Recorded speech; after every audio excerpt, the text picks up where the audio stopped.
This is your test drive tip for EyeSight pre-collision braking. For this demonstration, it's important to give the customer explanations before, during and after the demonstration. This will help them understand how EyeSight aims to keep them safe with another pair of eyes on the road.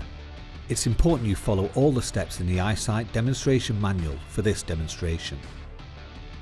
The EyeSight system uses stereo camera technology to check the road ahead for any obstacles or dangers.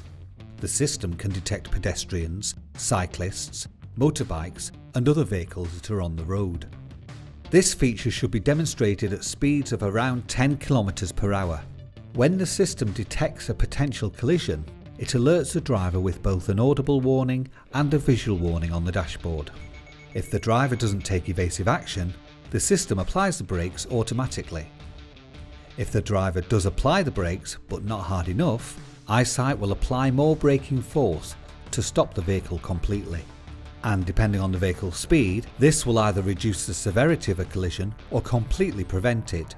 In summary, this test demonstrates how Subaru technology gives the driver another set of eyes on the road, and it's yet another feature that offers real peace of mind to make your customer feel even safer. Good luck.